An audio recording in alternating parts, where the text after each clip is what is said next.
नहीं, राजनीतिक प्रतिक्रियाओं को दरकिनार करिए। एक बात स्पष्ट अपनी बच्चियों से कह दें, बहनों से कह दें, ये देश आपको सुरक्षा देने में नाकामयाब रहा है। कोई भी राज्य हो, कोई भी सूबा हो, मैं सूबा नहीं देखूंगा, लेकिन मुझको लगता है कि निर्भया वाले कांड के बाद, उस दुर्घटना के बाद, मुझे लगा था कि इस देश की चेतना में कुछ ऐसा होगा जिससे हम नए सिरे से चीजों को परिभाषित करेंगे। एक प्रतिबद्धता होगी सरकारों में, नागरिक समाज में। उस प्रतिबद्धता को क्षण क्षण हमने खत्म होते देखा।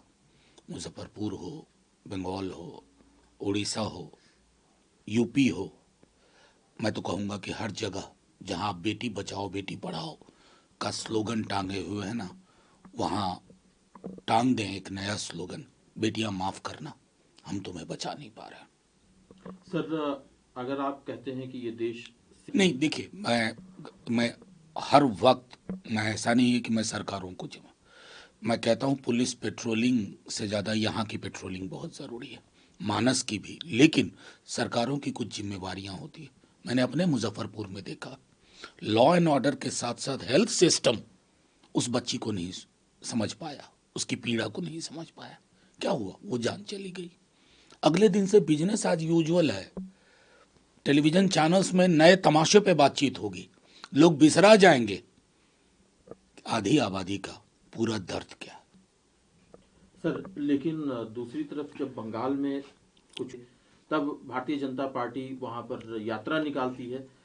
उड़ीसा में भारतीय जनता पार्टी की ही सरकार है। नहीं, देखिए, यही बात मैं कह रहा था, मैं चाह रहा था कि इसको मैं एक व्यापक दृष्टिकोण से देखूं। ना सिर्फ यात्रा निकालती है, आपने फैक्ट फाइंडिंग टीम भेजा।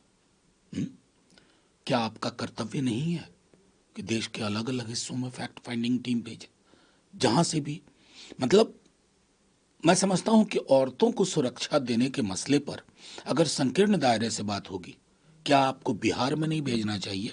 वहां जो पैरालाइज्ड स्टेटलेसनेस जो साफ दिख रहा है, क्या वहां फैक्ट फाइंडिंग टीम नहीं जानी चाहिए? ये जो चेरी पिकिंग होती है ना, ये नागवार गुजरती है।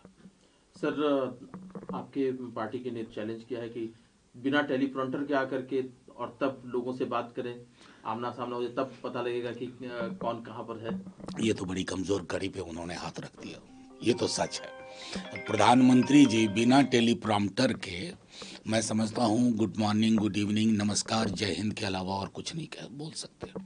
और किसी भी सार्वजनिक जीवन में रहने वाले किसी भी व्यक्ति को एक स्पॉन्टेनिटी उनके अंदर होनी चाहिए, जिसका अभाव हमने कई अवसरों पर देखा है। उस संदर्भ में इसको देखिए। सर, लेकिन तमाम जो विपक्ष है बिहार का, इस समय में चिंता का सबब बना हुआ है, वो है इलेक्शन कमीशन के द्वारा कराया जा रहा स्पेशल इंसेंटिव रिवीजन। इसको लेकर के जो आपके खिलाफ खड़े होते हैं, ओवैसी साहब वो भी साथ में है इस मुद्दे को लेकर। देखिए, आप छोड़ दीजिए, मैं कहूँ ना, एक एक पत्रकार जो बिहार के हैं और दिल्ली में हैं, आप उनसे जाके पूछिए उनकी क्या स्थिति है। बिहार के एक अखबार की बात मैं नहीं करूंगा, बिहार का एक हिंदी दैनिक डेली कवर कर रहा है, स्ट्रिंगर्स, रिपोर्टर्स, वीडियो जर्नलिस्ट, हर लोग रिपोर्ट कर रहे हैं। क्या कह रहे हैं? वो चांद नहीं मांग रहे हैं इलेक्शन कमीशन से, कह रहे हैं कि ये परेशानियां हैं। आप इतने प्रेस टाइमलाइन में बिना पारस्परिक विमर्श के और भागीदारी के, आप सिर्फ इसलिए कि आपने बैठे बिठाए एक चीज सोच लिया, किसी के इशारे पर सोच लिया कि इसको मुकम्मल करना है, कम वॉट में, ऐसे लोकतंत्र नहीं चला करता, ऐसे संवैधानिक संस्थाएं नहीं चला करती हैं। तो कोई भी हो, नेता प्रतिपक्ष लगातार संपर्क में है और हम कोर्ट की हियरिंग का भी इंतजार कर रहे हैं, क्योंकि ये जो क्योटिक सिचुएशन है, अराजक सिचुएशन है, ये सिर्फ इसलिए है कि आपने 2003 वाला किसी को स्मरण भी है? कोई विरोध हुआ, हाहाकार मचा, आपने कोहराम मचा के रख दिया हर आदमी पर। लेकिन कौन है ये गरीब लोग हैं, दलित हैं, पिछड़े हैं, मुसलमान हैं, क्या फर्क पड़ेगा? उनके नाम ना हो, वो बेचारे इधर से उधर घूमते रहे। ये इलीट तंत्र नहीं है, या ये सिर्फ तंत्र नहीं है, इसमें लोक है और लोक का सम्मान करना पड़ेगा। सर, एक आखिरी सवाल है। शुभांशु शुक्ला निर्धारित है, क्या कहेंगे जिस तरह से एक मिशन की तरह से जो अंतरिक्ष मिशन है भारत का, वो पिछले कई दशकों में आगे बढ़ा है, क्या कहेंगे सर? मैं समझता हूं कि बहुत ही स्वागत योग्य क्षण है। अपने लोगों के बीच में, अपने देश में वो वापस आए एक सक्सेसफुल अभियान के बाद, ये गौरव का क्षण है। कांवड़ यात्रा, इसमें करोड़ों की संख्या में लोग जाते हैं, गंगा जी का जल लेते हैं हरिद्वार से। उसके बाद हरियाणा, उत्तर प्रदेश, दिल्ली, राजस्थान, उत्तराखंड, इन सब जगहों में कांवड़ यात्रा जाते हैं। कांवड़ यात्रा बिल्कुल सड़क भरी रहती है और सड़कों के किनारे तमाम भंडारा लगते हैं, सेवा होती है। मुझे कांवड़ यात्रा का 9 साल का अनुभव है। 4.5 साल as ADG special DGP DGP, 2 साल as IG law and order Uttar Pradesh और 2 साल एज एसएसपी मेरठ। जब कांवड़ यात्रा की उसके बृहद इंतजाम किए जाते हैं। वो इंतजाम होता है कि सांप्रदायिक सद्भाव न गड़बड़ हो, उसमें हिंदू मुस्लिम सबकी सहभागिता होती है, जिसको कहते हैं कम्युनिटी पुलिसिंग, उसका सहारा लिया जाता है। मुस्लिम्स को भी इसमें लगाया जाता है। सबसे बड़ी इसमें महत्वपूर्ण चीज होती है कि कोई दुर्घटना ना हो जाए, नंबर 1। खाने में कोई जहर ना मिला दे, पानी में कोई जहर ना मिला दे, इस टाइप की संभावनाएं हमेशा रहती हैं। दुर्घटना के बारे में एक चीज बताना चाहूंगा, अपना अनुभव। 31 दिसंबर 2007 को सीआरपीएफ रामपुर में अटैक हुआ था। लश्कर तोयबा का 7 सीआरपीएफ जवान मारे गए थे। उसमें आतंकवादी गिरफ्तार हुए थे, जिसमें 2 पाकिस्तानी थे, और मैंने उनका इंट्रोगेशन किया है। जो लोकल आदमी था, सुहेल अंसारी, बाबा खान, रामपुर मुरादाबाद के, सबाउद्दीन, जो लश्कर तोयबा का इंडिया कमांडर था, सैफुल्लाह के बाद जो है वो कमांडर हुआ था, तो उन्होंने बताया था कि उनको ट्रेनिंग में दिया गया था कि कांवड़ यात्रा के किनारे जो हाई टेंशन बिजली की लाइन है, उसको एक तरफ से इस तरह से काटा जाए कि उसके बाद जब कांवड़ यात्रा पूरी तरह जा रही है तो वो टूट करके उनके ऊपर गिर जाए, जिससे हजारों लोग इलेक्ट्रोक्यूट हो जाए। तो इसलिए व्यवस्था कांवड़ की जाती है। क्यूआर कोड जो कह रहे हैं, अच्छी बात है, ये करनी चाहिए, और ये सब व्यवस्था की जाती है। और अभी थोड़े दिन पहले डीजीपी और चीफ सेक्रेटरी भी गए थे, बैठक किए थे मेरठ में। हम भी जब थे तो हम पहली बैठक मेरठ में करते, इसमें उत्तराखंड के भी अधिकारी आते थे। उसके बाद जहां जहां से जिला मुजफ्फरनगर है, शामली है, हरिद्वार है, वहां सब बैठ के होकर के इन सब चीजों पर ध्यान दिया जाता है। लॉ एंड ऑर्डर में यहां तक देखा जाता है कि गूलर के पेड़ अगर हैं, थे वहां पर कई, तो कांवड़ियों का था कि उसको टच हो गया तो कांवड़ खंडित हो गई, लॉ एंड ऑर्डर प्रॉब्लम हो जाता है। तो उसके लिए भी व्यवस्था की जाती है कि डाल उसकी छांट दिया जाए। मेडिकल की व्यवस्था की जाती है। आजकल बरसात का टाइम है, सांप को काटने का डर बहुत रहता है, उसकी व्यवस्था की जाती है, एंटी स्नेक वेनम। तो पूरी व्यवस्था। लेकिन सबसे बड़ा जो सेंसिटिव इशू होता है कि जो आतंकवादी हैं अपने स्लीपर सेल के माध्यम से कोई बड़ी घटना न कर दें, जिसमें बहुत बड़ी कैजुअलिटी हो जाए और ये सांप्रदायिक समाज को सांप्रदायिक आग में झोंक दें। तो इसलिए वो व्यवस्था की गई है और उसका मैं समर्थन करता हूं। ये होना चाहिए, क्योंकि हम इसमें कोई भी कोर कसर नहीं छोड़ सकते। सर, बिहार में चुनाव है, चाहिए। बिहार की हालात बहुत ही खराब है, लॉ एंड ऑर्डर बहुत ही बेकार है।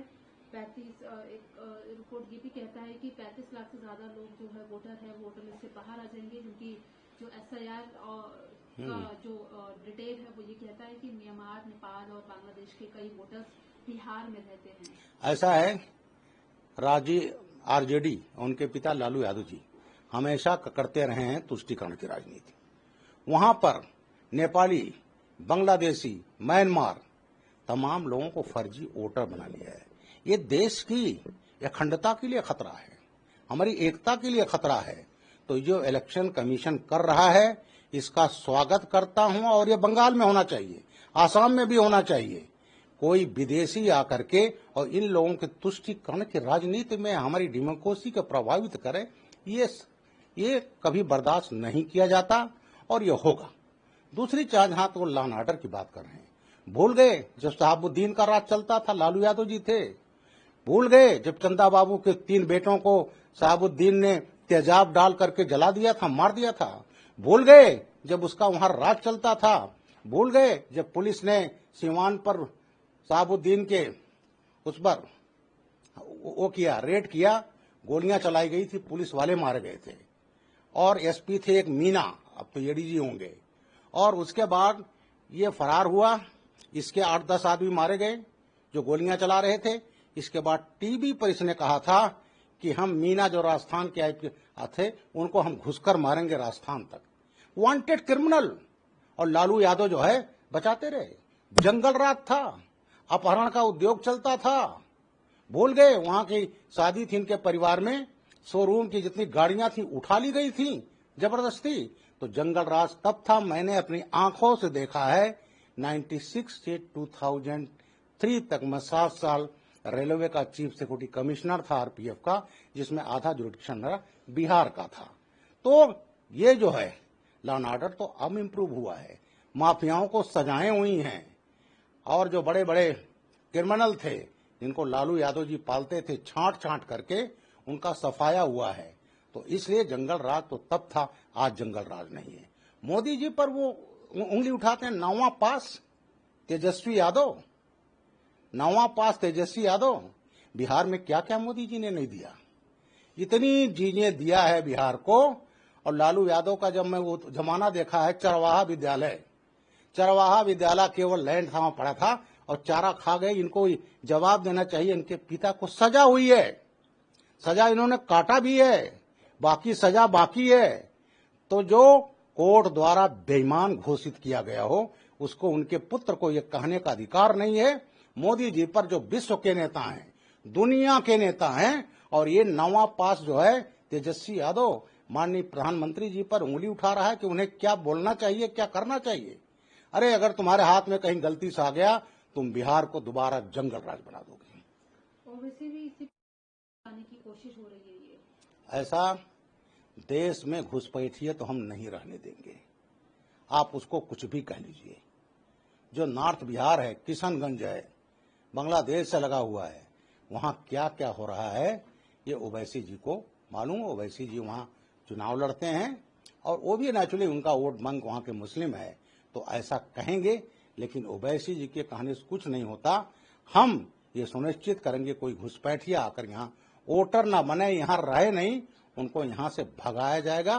कोई हम बांग्लादेशी घुसपैठिया, रोहिंग्या घुसपैठिया जिसके समर्थक हैं, ये उनको बनाते हैं, इनके लोग उनके राशन कार्ड बनाते हैं, वोटर कार्ड बनाते हैं, इनके वोट बैंक का काम करते हैं और देश की सुरक्षा के लिए खतरा है। तो ओवैसी जी को राष्ट्रीयता पर काम का करना चाहिए।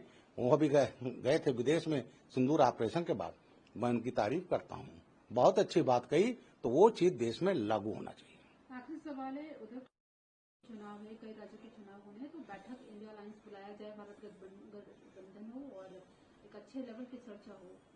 ऐसा है, उनका इन लोगों का पॉलिटिकल है, लेकिन इंडिया गठबंधन जो है, इंडी गठबंधन जो कहते हैं, ये तो नाम का है। ये एक जगह इकट्ठा होंगे, दूसरे जगह लड़ेंगे, एक दूसरे को गाली देंगे, तो इस टाइप का कोई गठबंधन नहीं है। अब उनकी बात है, वो करें क्या ना करें, लेकिन उनकी जो आधार है वो इवन खत्म हो गया है। मुंबई में बाला साहब ठाकरे विशुद्ध हिंदुत्व राजनीति करते थे, और आज उद्धव ठाकरे क्या कर रहे हैं, कैसा कर रहे हैं, वहां का प्रत्येक वोटर जानता है। तो तुष्टीकरण की राजनीति का जमाना खत्म हो गया है। इस चीज को उद्धव ठाकरे जी को समझना चाहिए। वीके न्यूज, राष्ट्र के नाम।